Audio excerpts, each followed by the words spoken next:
Bonjour et bienvenue à ce Market Live. Nous sommes ensemble donc pendant 30 minutes. Nous verrons aujourd'hui pas d'action, nous reprendrons les actions dès jeudi.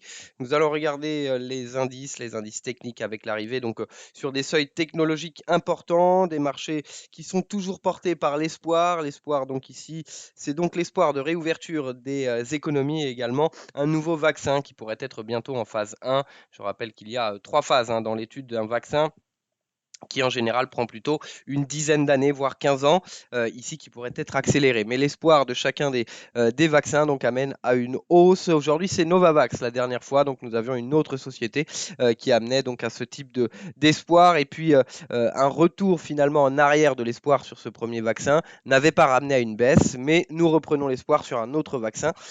Pour information, il y a plus de 70 vaccins ou molécules en préparation et donc cela donne idée un peu du soutien que cela pourrait apporter au marché. Donc, ici, nous avons des indices américains en hausse de 2,50%, des indices européens sur le CAC à 1,40 et sur le DAX à 0,88. Nous allons tout de suite passer sur l'aspect technique, comme je le disais aujourd'hui, donc plutôt un market live technique avec l'arrivée sur des niveaux importants. Nous allons commencer sur le CAC ici avec une hausse donc qui confirme le retour au-delà du plus bas de 2018, qui pourrait amener donc au-delà des 4600 que nous allons voir en journalier. Ici, avec la tentative donc de dépassement de ces 4600, 4587, donc les anciens, ce niveau qui a mis en échec à plusieurs reprises la hausse donc du CAC qui est en retard sur les autres indices, sur le DAX ou encore sur les indices américains. Et donc le dépassement ici pourrait amener à un retour, en tout cas l'objectif, pas de barrière importante. Maintenant que nous sommes, je le disais, au-delà de ce plus bas de 2018, nous pourrions voir donc un retour sur les 4752. Nous allons regarder donc une nouvelle fois en hebdomadaire également avec un niveau important. Ce niveau, cette résistance. Voilà, cette résistance donc majeure, résistance de la bulle Internet, résistance d'avant la crise des subprimes et également ici en 2015 que nous avions vu et donc qui a déjà mis en échec parce que voilà une tentative que nous avons vue il y a plusieurs semaines qui avait amené à un retour baissier important et à un retour sous ce plus bas de 2018. Donc au-delà des 4600, l'objectif de venir sur ce niveau justement de venir sur les 4670, 4673, la résistance majeure donc sur le CAC et les 50% de Fibonacci, ce Fibonacci donc qui a été construit, on va reprendre, voilà, ce Fibonacci qui a été construit pardon sur la baisse que l'on a vu donc après la bulle Internet. Donc objectif de venir tester ce niveau. Au-delà des 4600, la perspective haussière est bien confirmée et donc probable retour, probable test ici des 4600, 4673. Au niveau journalier, de la même façon, pas de résistance importante. 4673, en cas de dépassement, nous pourrions voir une nouvelle accélération ici pour venir tester ces 4800, ces 4700. 52. Attention à un nouvel échec qui pour le moment n'est pas forcément d'actualité. Un retour baissier sur les marchés n'est pas forcément quelque chose de durable, on le voit, malgré les risques qui sont très importants, mais nous n'allons pas en parler parce que voilà, l'économie n'est pas forcément en relation avec l'évolution des marchés, bien que sur le CAC, c'est l'un des indices qui reste un peu plus en adéquation avec la situation économique, mais les marchés restent beaucoup plus intéressés par les bonnes nouvelles que par la réalité économique. Donc, au-delà des 4600, 4673, et en cas d'accélération ici, au-delà de cette oblique, de cette résistance oblique, nous pourrions voir donc une nouvelle accélération et une confirmation de cette tendance haussière. Nous allons passer maintenant sur le DAX. Au niveau du DAX, pareil, nous avons donc un niveau technique important, cette moyenne mobile sans période, ce comblement du gap également et les 11 500 points. Et donc, attention à une éventuelle correction technique. Une correction technique donc sur les marchés. La dernière correction technique ici que nous avions eue, qui aurait pu amener à un retour baissier. Mais ici, nous avons tout de même, depuis cette correction technique, une hausse de 14% donc, sur le DAX, malgré une augmentation des risques, bien entendu. Ce n'est pas l'économie qui nous amène à une hausse importante. C'est 10 152, 10 200, qui est le plus bas également de 2018, est le support important donc, du DAX. Donc, Après une nouvelle hésitation, pardon, nous voyons une nouvelle accélération. Et donc, il va falloir venir dépasser maintenant cette moyenne mobile sans période, qui est tout de même normalement un niveau extrêmement important, surtout en période de risque, avec le comblement du gap. La moyenne mobile 100. En cas de dépassement, notre objectif se situe sur les 12 100 points. Donc, cette résistance oblique ici, et puis rejoint quasiment par la moyenne mobile 200 périodes, donc une autre résistance, mais dont les marchés pourraient tout à fait ne pas ralentir, étant donné donc malgré les risques, de toute façon, nous avons une poursuite de la hausse grâce à la Fed, et malgré les risques extrêmement importants. Euh, Nous en parlerons plutôt sur les marchés américains et notamment le Nasdaq.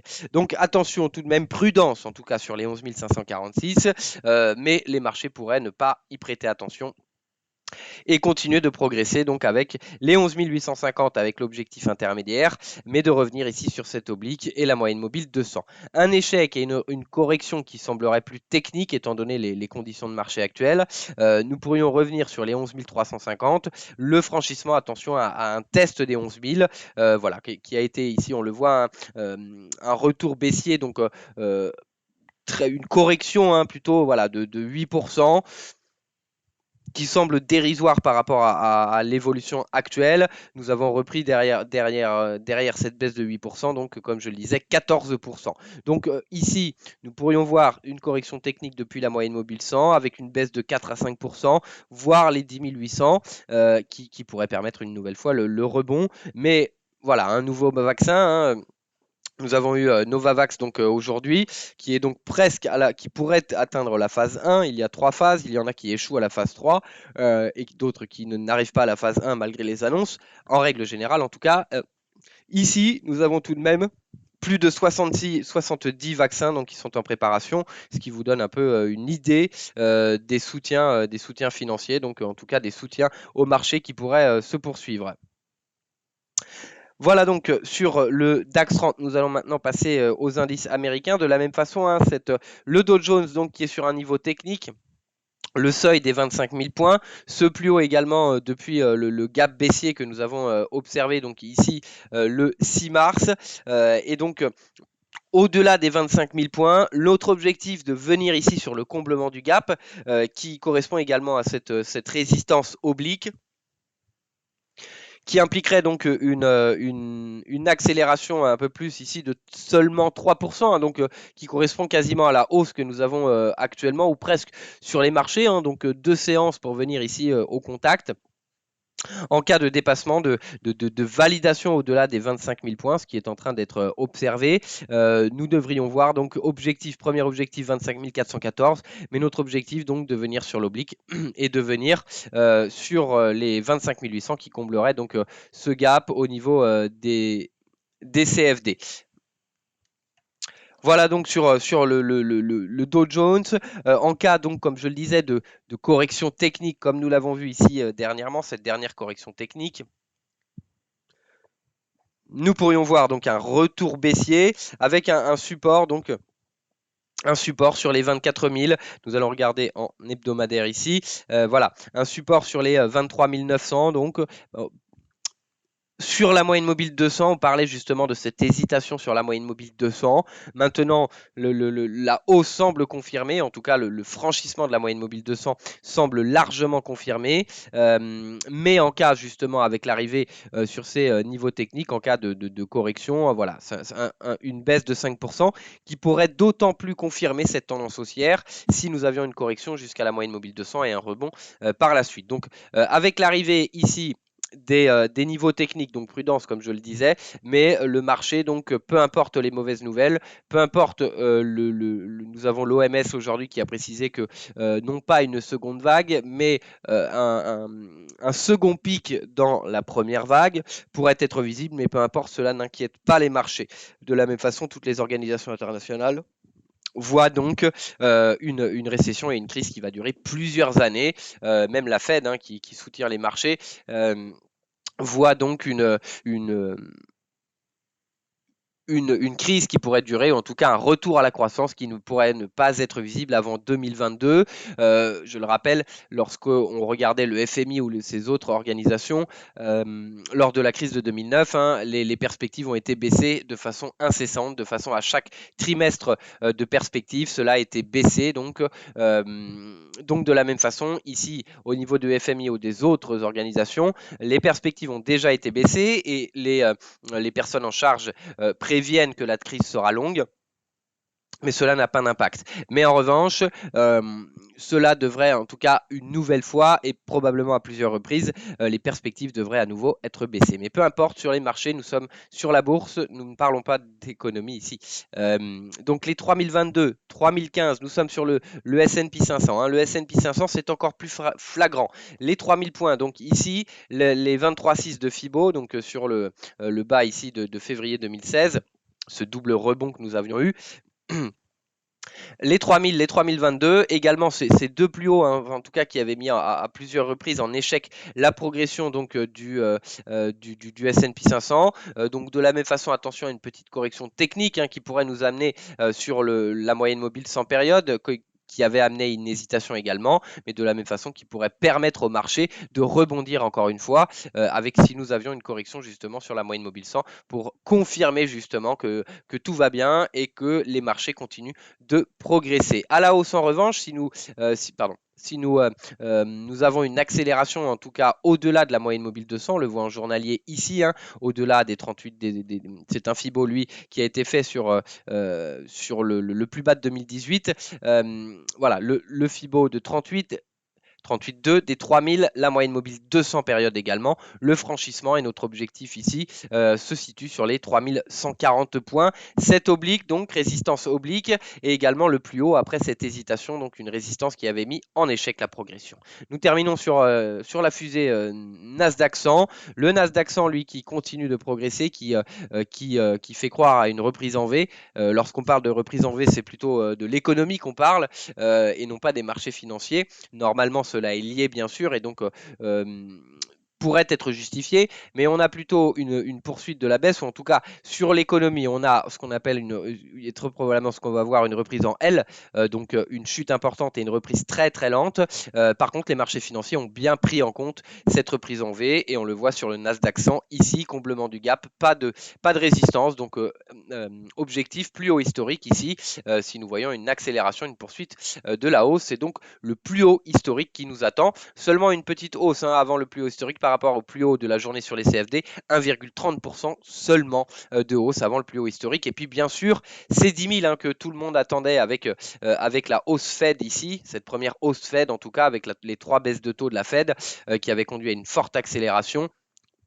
Et donc, nouvelle hausse importante, nous pourrions voir donc une poursuite de la hausse en cas de dépassement et de venir tester les 10 000 points.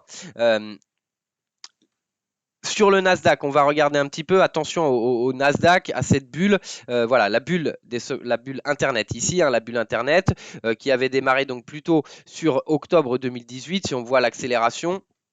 Donc qui avait duré un certain temps et la hausse avait commencé de façon importante auparavant et puis une nouvelle accélération qui avait amené, donc on le voit, hein, une bulle extrêmement importante, même si bien sûr si on compare à la hausse importante de maintenant cela est ridicule, mais voilà, si on compte le septembre 2018, 352% de hausse en un an et demi, donc c'est même une belle bulle. Ici il y a eu quand même un ralentissement Covid, mais attention donc pas forcément à court terme, parce que pour le moment, il n'y a rien qui pourrait arrêter les marchés. Il y a la Fed qui pourrait les soutenir surtout. Donc la hausse, l'objectif de revenir ici sur le plus haut historique, donc sur le Nasdaq. Il y a également ici donc une simple comparaison rapide hein, sur la baisse que nous avions eue. Donc c'est en 2018, nous avions eu des craintes d'un ralentissement économique global du fait d'une tension entre la Chine et les États-Unis. Et nous avons vu donc une baisse importante de 21%. Le retour donc pour revenir dépasser ces niveaux, cela avait mis 5 mois. Ici, nous parlons d'une récession, nous parlons du Covid-19 et donc d'une épidémie qui n'est absolument pas arrêtée. Et en plus, nous avons comment dire, un retour sur le conflit commercial, hein. Donc voilà, nous avons le même type de tension que nous avions ici, mais en plus d'autres tensions beaucoup plus importantes. Mais le retour donc au plus haut, 5 mois lors de la baisse de 2018, ici 2 mois pour revenir sur le niveau plus haut. Donc voilà les niveaux, peu de niveaux à surveiller le Nasdaq. Au-delà des 9600, ce sont donc le plus haut historique et les 10 000 qui nous attend. Voilà, ce market live assez technique.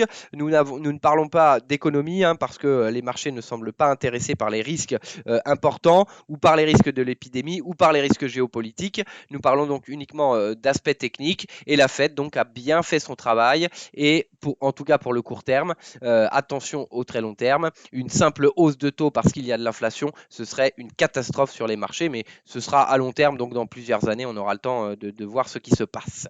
Donc la Fed a bien travaillé et permettra très probablement de venir atteindre ce plus haut historique sur les marchés. Notre perspective reste toujours d'une accélération trop importante.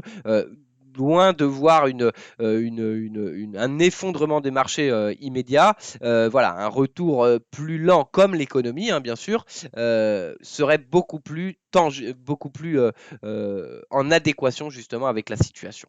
Voilà donc sur les indices, voilà sur cet aspect technique. Je vous invite donc à retrouver des aspects, des analyses techniques sur le site IG et vous retrouverez donc Alexandre Baradès demain dès 11 h pour le Market Live. Nous on se retrouvera, on fera les matières premières donc demain à 16 h. Merci à tous, très bonne journée.